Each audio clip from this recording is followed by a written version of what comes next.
우리는 예수님을 하나님이라고, 또 하나님의 아들이라고, 또 말씀 하나님이라고 부릅니다. 때로는 창조주라고도 하고, 성자라고도 하고, 주라고도 하고, 메시아라고도 하고, 그리스도라고도 하고, 또 인자라고도 말합니다. 예수님의 사역 범위가 광대한 것만큼 그 직함 또한 다양할 수밖에 없어서 그런 것입니다. 그런데 이 많은 호칭들에 대한 우리의 이해는 어떤가요? 과연 제대로 알고 맞게 부르고 있는 것일까요? 히브리서 6장 1절에서 사도 바울은 그리스도 도의 초벌을 버리고 하나님께 대한 신앙도 버리라고 말했습니다. 하나님께 대한 신앙을 버리라는 말이 무슨 뜻인가요? 우리가 알고 있는 하나님에 대한 고정관념에서 벗어나라는 말입니다. 하나님이 하나님의 회 가운데 서신다고 했습니다. 하나님이 한 분 같으면 어떻게 하나님의 회가 소집이 되겠습니까? 또 우리는 신들이며 다 지존자의 아들들이라고 했습니다. 분명히 복수 개념으로 말씀했습니다. 신이 하나가 아니라는 말입니다. 또 하나님의 말씀을 받은 사람들을 신이라고 했습니다. 역시 복수 개념입니다. 우리가 말씀을 받으면 우리도 신이 된다는 말입니다. 하나님이 된다는 말입니다. 그래야 맞는 말 아니겠습니까? 우리 아버지가 하나님이신데 아들인 우리가 하나님이 아니라면 우습지 않습니까? 하나님의 아들이 된다는 것은 명목상의 아들이 아니라 실질적인 아들이 된다는 의미입니다. 말로만이 아니라 정말로 우리가 능력으로 하나님의 아들로 인정받는다는 뜻입니다. 그래야 하나님 노릇할 것 아닙니까? 능력이 있어야 하늘 기업을 경영할 것 아닙니까? 그래서 사도 바울은 하나님께 대한 초보신앙을 버리라고 한 것입니다. 하나님이 많기 때문입니다. 말씀을 받으면 우리도 하나님이 됩니다. 예수를 믿으면서도 스스로를 하나님의 아들이라고 말하면서도 그것이 무엇을 의미하는지 모르는 자들이 적지 않습니다. 하나님은 예수를 영접하는 자, 그 이름을 믿는 자들에게 하나님의 자녀가 되는 권세를 주셨습니다. 하나님의 자녀가 되는 권세가 무엇입니까? 하나님같이 된다는 말이 아닙니까? 하나님을 아버지라고 부르는 존재가 된다는 말 아닙니까? 분명히 혈통으로나 육정으로나 사람의 뜻으로 말미암지 않고 하나님께로서 났다고 했습니다. 진정으로 성령이 증거하는 하나님의 자녀, 하나님으로 말미암아 유업을 이을 아들이 된다는 말입니다. 그런데 우리는 이 사실을 홍쾌하게 받아들이지 못하고 주저합니다. 더 나아가면 참남자를 범할까, 사람이 되어 자칭 하나님이라 하는 우를 범할까 염려합니다. 사람은 절대로 이 땅에서 신이 될 수 없다고 잘못 배웠기 때문입니다. 죽어서 천국, 죽어서 영생이란 잘못된 가르침이 몸에 배었기 때문입니다.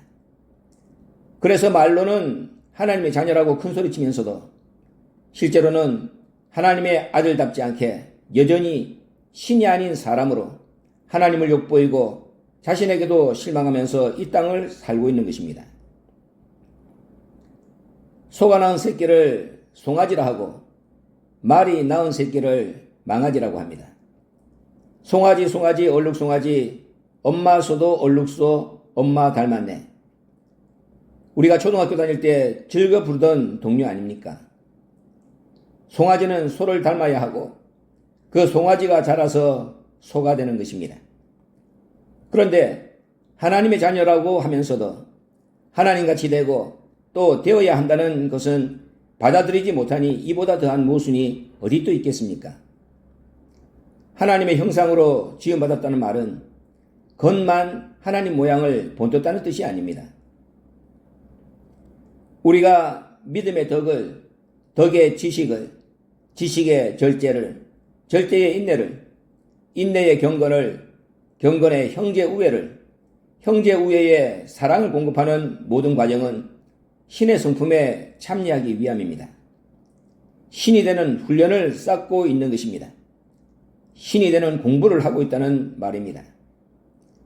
그래서 성령을 우리에게 보증으로 주신 것이고 성령이 친히 우리 영으로 더불어 우리가 하나님의 자녀임을 증거하는 것이고 우리가 양자의 영을 받아 하나님을 아바 아버지라 부를 수 있는 것이고 하나님이 아들의 영을 우리 마음 가운데 주셔서 예수와 우리가 형제임을 예수가 우리의 형님임을 예수와 우리가 같은 상속자임을 증명해 주시는 것입니다. 예수 믿으면 예수 같은 하나님이 되는 것입니다. 그래야 하나님을 아버지라 부를 수 있습니다. 종자가 다르면 하나님의 아들이 아닙니다. 사람은 결코 하나님이 될 수 없다고 믿으면 절대로 하나님의 자녀가 아닙니다. 그런 자에게는 영생도 없고 천국도 없고 변화도 없습니다. 우리의 낮은 몸을 자기 영광의 몸의 형체와 같이 병케 하시려고 이 땅에 임하신 예수의 수고를 헛것으로 만드는 자가 되기 때문입니다. 예수의 말씀을 받고 예수의 영을 받고 예수의 생명을 받은 자들은 사람이 아닌 하나님들입니다. 예수를 이 땅에 보내신 유일하신 우주적인 창조주 하나님의 아들, 예수 같은 말씀 하나님, 예수 같은 아들 하나님이 되는 것입니다. 그래서 하나님은 한 분이 아닌 것이고 그래서 아버지 하나님이 그런 아들 하나님의 회를 소집하시는 것입니다. 그래서 하나님에 대한 신앙을 버리라고 한 것입니다. 아버지 하나님과 아들 하나님을 혼동하는 우를 범하지 말라고 그런 것입니다. 우리가 예수 같은 하나님이 될 때 구속사는 완성됩니다. 하와를 유혹한 뱀도 이 사실을 알고 있었고 범죄한 아담과 하와도 이런 이유 때문에 에덴에서 추방당한 것인데 우리가 이 사실을 믿지 않고 인정하지 않는다면 말이 되겠습니까? 물론 출발은 분명히 달랐습니다. 예수님 말씀처럼 예수님은 하늘에서 났고 우리는 땅에서 난 것 맞습니다. 근본이 다른 것은 분명하다는 말입니다. 그런데 이 다른 근본을 예수님이 같게 만드신 것입니다. 하늘과 땅을 당신 안에서 통일시켜 하나 되게 하신 것입니다. 그래서 형제라 부르는 것을 부끄러워하지 않으셨습니다. 우리의 형님 되시는 자리를 기쁘게 받아들이셨습니다. 그리고 우리를 당신의 영광의 형체처럼 병케 해 주시겠다고 약속했습니다. 육의 몸으로 심고 신령한 몸으로 수렴하시겠다는 것입니다. 예수님이 이 땅에 오시기 전까지 이 땅의 인간들은 하늘을 올려다보면서 하늘에 계신 하나님을 찾았습니다. 하나님이 하늘에만 계시다고 믿었기에 그런 하늘을 쳐다보면서 하나님을 부른 것입니다. 그런 인간들에게 하나님은 어떻게 응답하셨습니까? 말씀으로 응답하셨습니다. 하나님 대신에 말씀을 보내주신 것입니다. 왜 그러셨을까요? 죄악된 인간들에게 하나님은 직접적으로 하감하실 수 없으십니다. 그래서 구약 때 여호와를 이스라엘 백성들에게 하나님으로 보내신 것처럼 말씀을 하나님 대행으로 이 땅에 보내셨습니다. 그분이 예수님이십니다. 그러자 호칭이 겹치는 문제가 생기게 되었습니다. 말씀을 하나님 대행으로 이 땅에 보내셨기에 대행 하나님과 원래 하나님의 호칭이 겹치는 문제가 발생하게 된 것입니다.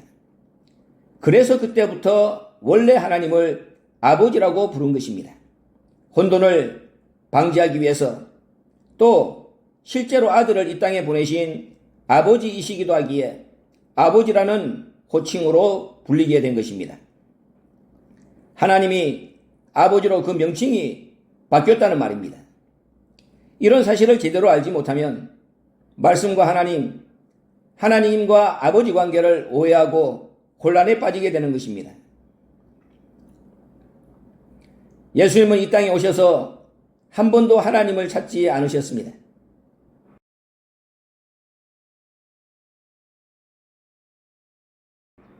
예수님은 하나님을 언제나 아버지라고 불렀습니다. 아버지의 하나님과 아들 하나님, 우주적인 하나님과 말씀 하나님을 구분해서 그렇게 부르신 것입니다. 이스라엘 백성들을 가르치려고 그리하신 것입니다. 그러나 이런 사실을 모르는 이스라엘 백성들은 예수를 참남죄로 몰아 십자가에 못 박고 말았습니다. 그리고 하늘도 스스로 닫고 말았습니다.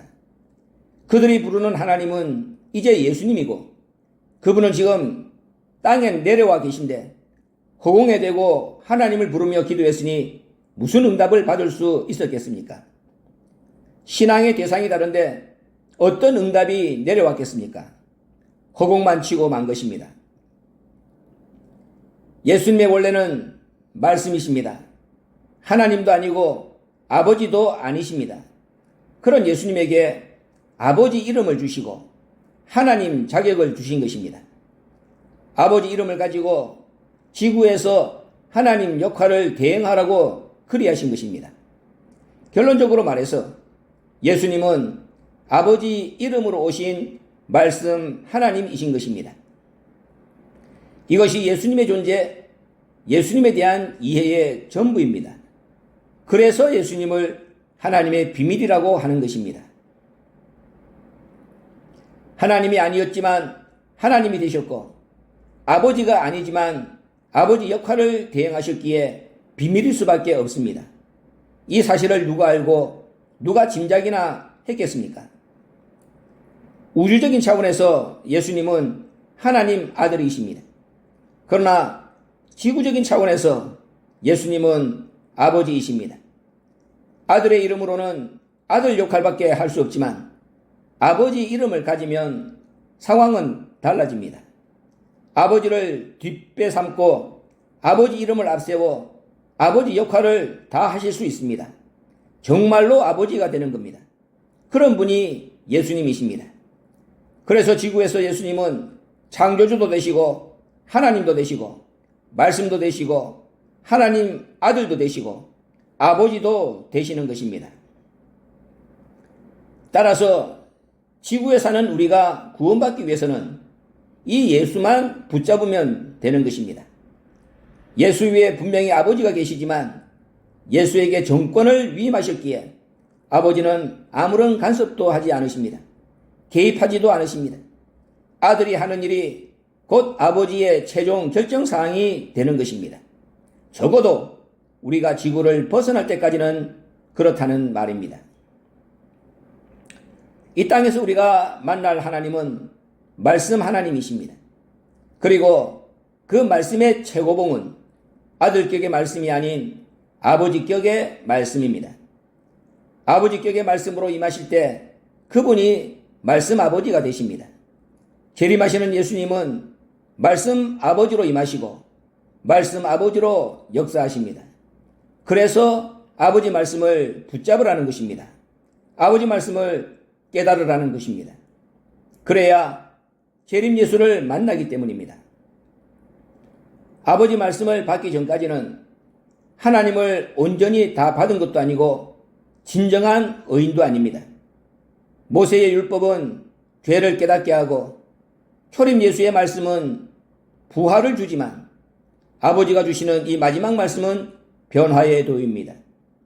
예수는 인자로 두 번째 나타나셔서 먼저 이 말씀을 가르쳐 주십니다.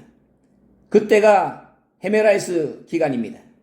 그리고 땅에서 그 말씀의 열매를 거두시면 그때가 바로 인자가 나타나는 한날 곧 헤메라가 되는 것입니다.